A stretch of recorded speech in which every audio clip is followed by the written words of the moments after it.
The एक्सप्लेनरी आज explain कर रहा है American psychological thriller movie deep water, जो हाल ही में 2022 में रिलीज हुई थी। मूवी के मेन कैरेक्टर एक कपल हैं जिनकी मैरिज को कुछ साल हो गए हैं। हस्बैंड विक और वाइफ मेलिंडा आज अपने एक फ्रेंड के घर पे पार्टी में जा रहे हैं। मेलिंडा विक को कहती है कि क्या तुम मुझे मेरी हील पहना दोगे, तो विक भी खुशी खुशी उसको हील पहना देता है। मेलिंडा विक को कहती है कि तुम जानते हो ना मैं तुमसे कितना प्यार करती हूँ। ये सुनकर विक को जैसे कुछ हर्ट हुआ, पर वो अपनी वाइफ को बिना जवाब दिए कहता है कि चलो चलते हैं। विक और मेलिंडा अपने फ्रेंड के घर पे पार्टी में जाते हैं। वहां पर मेलिंडा को अपना एक पुराना दोस्त जोएल मिल जाता है, जिसके साथ वो बिजी हो जाती है। इधर विक अपने फ्रेंड्स के साथ कुछ बातें करने के बाद मेलिंडा को ढूंढता है, तो वो देखता है कि मेलिंडा घर के नीचे स्विमिंग पूल में जोएल के साथ एंजॉय कर रही है और उसको किस भी कर रही है। ये देखकर मेलिंडा के हस्बैंड विक को दुख हुआ, लेकिन सरप्राइजिंगली अपनी बीवी को दूसरे किसी आदमी के साथ देखने के बाद में भी विक शॉक नहीं हुआ। उसको कुछ भी सरप्राइजिंग नहीं लगा। विक के फ्रेंड भी विक को कहते हैं कि तुम्हारी वाइफ और जोएल के कुछ रिलेशन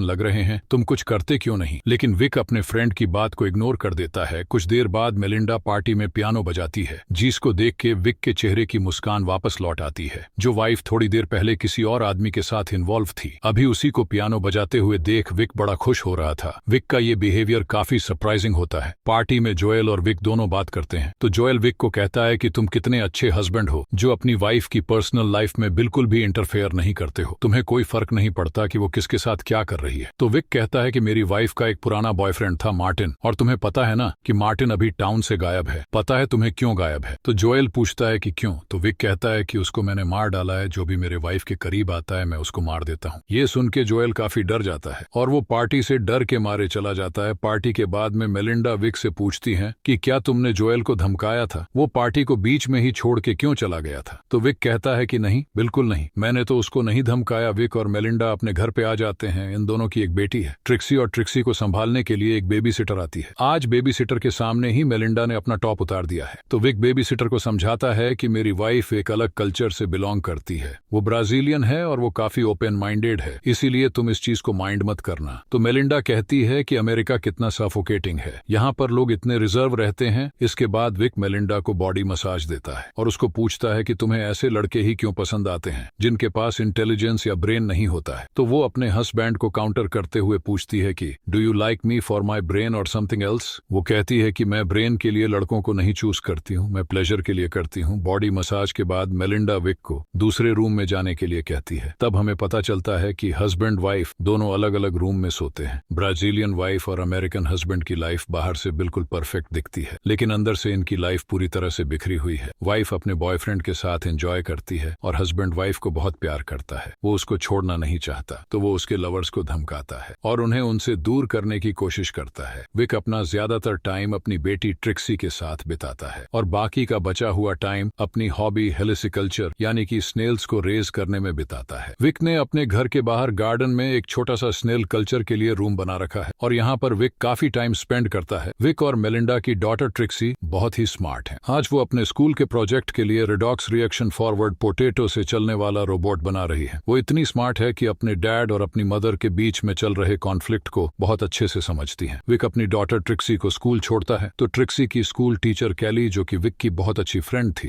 वो कहती है कि मैंने सुना है कि तुम लोगों का मर्डर कर रहे हो। जोएल टाउन में ये बात फैला रहा है कि तुमने अपनी वाइफ के एक्स बॉयफ्रेंड मार्टिन का मर्डर किया है। विक कहता है कि मैं तो सिर्फ मजाक कर रहा था, तो कैली कहती है कि मजाक हो या सच हो, लेकिन आइडिया तुम्हारा काम कर गया। अब जोएल तुम्हारे घर के आसपास कभी भटकेगा भी नहीं। यही बात उसके दोस्तों को भी पता चलती है। तो विक कहता है कि देखो, मैंने कोई मर्डर नहीं किया, मैंने तो जोएल के साथ सिर्फ मजा किया था। वो अपनी वाइफ को भी समझाता है, लेकिन उसकी वाइफ उस पर बहुत चिल्लाती है कि तुमने मेरे दोस्त को डरा धमकाकर पार्टी से भगा दिया और मुझे तो लगता है कि तुमने मार्टिन का मर्डर किया हो। वो कहती है कि जोएल को कल रात को डिनर के लिए बुलाना पड़ेगा और उसे तुम्हें सॉरी भी बोलना पड़ेगा। वो जोएल को अपने घर डिनर पे बुलाते हैं और डिनर के बाद मेलिंडा अपने हस्बैंड को कहती है कि तुम ट्रिक्सी के रूम में चले जाओ और उसको बेड टाइम स्टोरीज सुनाओ। विक को पता था कि वो जोएल के साथ टाइम स्पेंड करना चाहती है। वो ट्रिक्सी के रूम में जाके उसको स्टोरीज सुनाने लगता है। तो ट्रिक्सी अपने डैड को कहती है कि मॉम दूसरे आदमियों के साथ अजीब सा बिहेव क्यों करती है, मुझे ये आदमी जोएल बिल्कुल भी पसंद नहीं है, मैं आप दोनों को साथ में देखना चाहती हूँ, मैं मॉम को किसी और के साथ देखना पसंद नहीं करती। विक कहता है कि मैं जानता हूँ, कोई बात नहीं, तुम सो जाओ। उसके बाद विक अपने ही घर में अपनी वाइफ के साथ जोएल को मस्ती करता देखता है, तो वो किचन में जाके कुछ प्लेट्स पटक देता है। आवाज सुन के ये दोनों बाहर आते हैं। बाहर आने पर विक जोएल को कहता है कि मैं तुमसे कोई सॉरी वोरी बोलने वाला हूँ नहीं। तुम्हें एक बात बता दूं कि मार्टिन का मर्डर मैंने मैंने ही हैमर मार मार के किया था। जोएल और ज्यादा डर जाता है और वहां से चला जाता है। नेक्स्ट डे विक, मेलिंडा और ट्रिक्सी अपने फ्रेंड की एक पार्टी में जाते हैं जहां पर उनको एक राइटर डॉन मिलता है। डॉन कहता है कि मैं मूवीज की स्टोरीज लिखता हूँ, शॉर्ट स्टोरीज लिखता हूँ, तुम क्या करते हो? तो विक बताता है कि मैं सॉफ्टवेयर इंजीनियर हूँ और मैं चिप बनाता हूँ जो ड्रोन टेक्नोलॉजी में यूज होते हैं। तो डॉन कहता है अच्छा, ड्रोन्स में यूज होते हैं, मतलब तुम अफगानिस्तान में बम गिरवाने वाले काम करते हो? तो विक कहता है कि बम ही क्यों, अगर तुम किसी भूखे आदमी को ढूंढ लो तो उसके घर पे खाना भी पहुंचाया जा सकता है। तो डॉन कहता है कि पहुंचाया तो जा सकता है लेकिन खाना कोई पहुंचाता नहीं है, सिर्फ बम ही गिराते हैं। और इसी बात में डॉन और विक के बीच में मन ही मन अनबन हो जाती है। तो डॉन आर्ग्यूमेंट हारता है। तो वो कहता है कि तुमने मार्टिन को मारा था, मैंने भी सुना है। तो विक कहता है कि ये तो एक जोक था, तुम उसको इतना सीरियसली क्यों ले रहे हो? पार्टी में विक अपनी क्लोज फ्रेंड और ट्रिक्सी की स्कूल टीचर कैली के साथ डांस करता है, जिसको देखकर मेलिंडा काफी जेलस होती है और वापस जाते समय वो विक को प्लीज करती है। इसके बाद ये दोनों घर पे जाके पैशनेटली इंटीमेट होते हैं। विक को थोड़े दिनों के बाद पता चलता है कि मेलिंडा पियानो क्लासेस ले रही है और वहाँ पर उसका टीचर चार्ली अब उसका नया बॉयफ्रेंड बन गया है। विक अपना टाइम तो स्पेंड स्नेल कल्चर में करता था, लेकिन उसकी इमेजिनेशन अब अपनी वाइफ को चार्ली के साथ रोमांटिकली इन्वॉल्व होते हुए देखती है। आज मेलिंडा घर पे भी नहीं आती है, जिसकी वजह से इमेजिन करते करते विक पूरी रात सो भी नहीं पाया है। अगले दिन सुबह जब मेलिंडा घर पे आती है तो विक उसको पूछता है कि कहाँ गई थी। तो मेलिंडा बिल्कुल क्लियरली बता देती है कि वो चार्ली के साथ थी और वो उसके साथ क्वालिटी टाइम स्पेंड कर रही थी। विक को तो ये पहले से ही पता था। मेलिंडा इतनी बोल्ड है कि वो अपने हस्बैंड को चार्ली के बारे में ऐसी ऐसी बातें बताती है जिसको उसका हस्बैंड सुन भी नहीं सकता।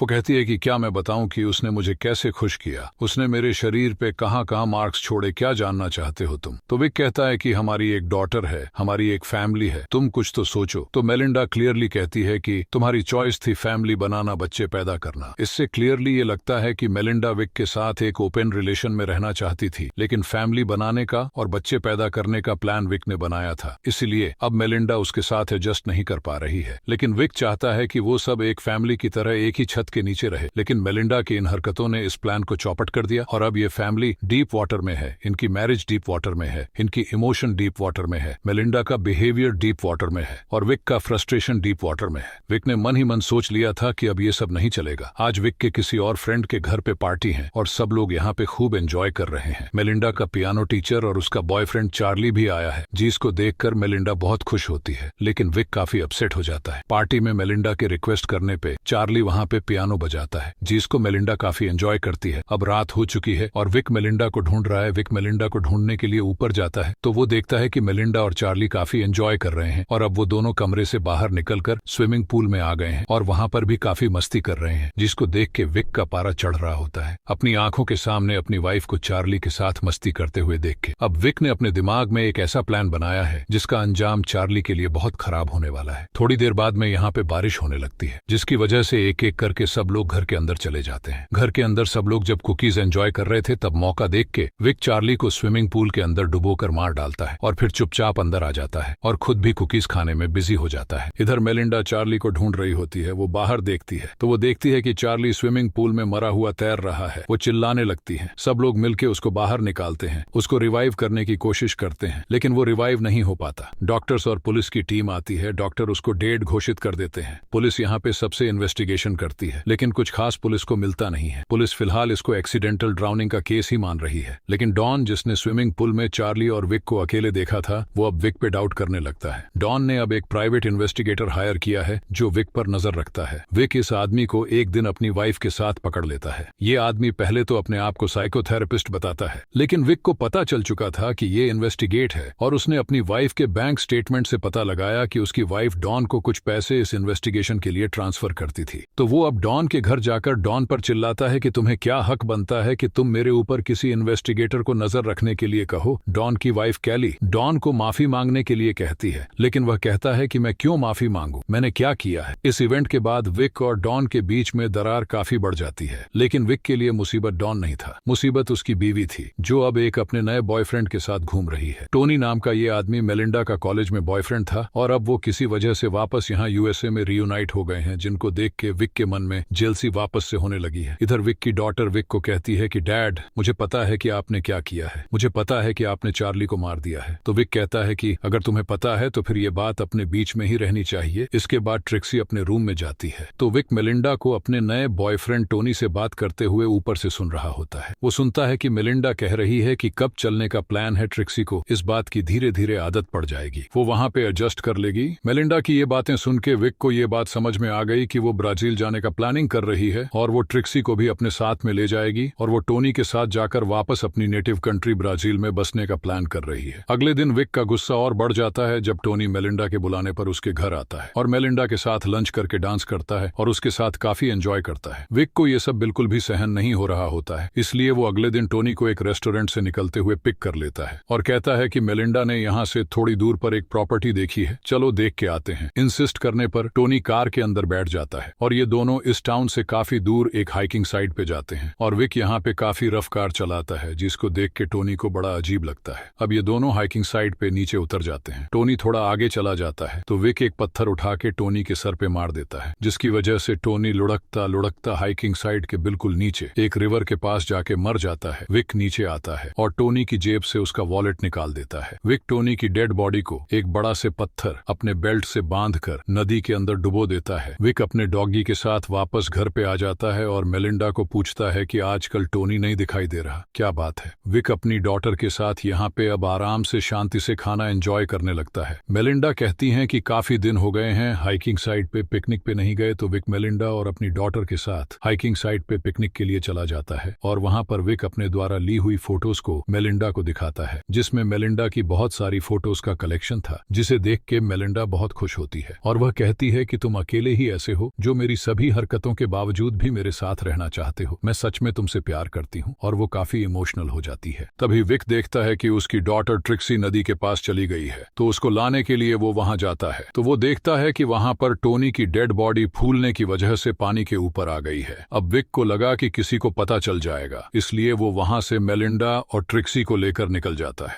लेकिन जानबूझकर मेलिंडा का एक स्कार्फ वहां पे छोड़ देता है, जिसके बारे में मेलिंडा कार में पूछती है कि मेरा स्कार्फ वहीं पे रह गया है। तो विक अनजान बनते हुए कहता है कि कोई बात नहीं, मैं कल जाके ले आऊंगा। पिकनिक के बाद घर आने पर मेलिंडा विक के साथ इंटीमेट होती है और विक को कई दिनों के बाद ऐसा लगा कि शायद मेलिंडा बदल गई है। अगले दिन विक मेलिंडा के उठने के पहले ही स्कार्फ लेने के बहाने से हाइकिंग साइट पे जाता है। मेलिंडा पीछे उठती है और विक को ढूंढती है और विक के स्नेल वाले रूम में पहुंचती है, जहां पर चेक करने पर वो देखती है कि टोनी का वॉलेट वहां पे रखा हुआ है, जिसको देख के वो समझ जाती है कि उसके हस्बैंड ने ही टोनी को मारा होगा, इसलिए वो डॉन को कॉल कर देती है। इधर हाइकिंग साइट पे विक टोनी की बॉडी को ठिकाने लगा रहा होता है, तो वहां पर अचानक से डॉन आ जाता है और कहता है कि विक क्या कर रहे हो। तो वो कहता है कि मेरी वाइफ का स्कार्फ यहाँ पे रह गया था। तो वो कहता है कि देखो स्कार्फ तो मेरे पास है, और वो विक को बॉडी को पानी के अंदर धकेलते हुए देख लेता है और वो वहां से डर के मारे भागने लगता है। विक भी अपनी साइकिल लेके उसके पीछे भागता है। डॉन तेजी से कार चलाता है और कहता है कि चलो मुझे एक और स्क्रिप्ट मिल गई जिस पर मैं बुक लिखूंगा। अब वो पुलिस को मैसेज करना चाहता है, लेकिन ऑटो करेक्ट की वजह से मैसेज नहीं होता है और वो नीचे गिर जाता है। यहाँ माउंटेन की वजह से कार प्रॉपरली चल नहीं रही थी, लेकिन विक इस साइड से काफी परिचित था, इसीलिए वो अपनी साइकिल से शॉर्टकट लेके डॉन की कार के सामने आ जाता है, जिसकी वजह से डॉन उसको बचाने की कोशिश करता है और उसका बैलेंस बिगड़ जाता है और उसकी कार का एक्सीडेंट हो जाता है और वो कार के साथ ही नदी में डूब जाता है और वहीं मर जाता है। उधर मेलिंडा रोते हुए अपना बैग पैक करती है और यहाँ से जाने की तैयारी करती है, लेकिन मेलिंडा की डॉटर ट्रिक्सी वो बैग स्विमिंग पूल में फेंक देती है और कहती है कि मैं नहीं चलूंगी, मैं तुम्हें और डैड को एक साथ देखना चाहती हूँ। जिसे सुनकर ऐसा लगा कि मेलिंडा का मन बदल गया है। थोड़ी देर बाद में विक घर पे आता है और मेलिंडा को पूछता है कि क्या हुआ। मेलिंडा कहती है कुछ भी तो नहीं। मेलिंडा को सब कुछ पता था, लेकिन वो विक को कुछ नहीं बोल रही थी। मेलिंडा ने टोनी का वॉलेट जो स्नेल रूम से मिला था उसने अब वो जला दिया है, क्योंकि उसको रियलाइज हो गया है कि उसके हस्बैंड से ज्यादा उससे कोई प्यार नहीं करता है और अब वो अपने हस्बैंड और अपनी डॉटर ट्रिक्सी के साथ एक अच्छी फैमिली की तरह जिंदगी गुजारेंगे। और इस तरह से गलत तरीके से ही सही, लेकिन विक ने अपनी मैरिज को बचा लिया और ये मूवी यही खत्म हो जाती है।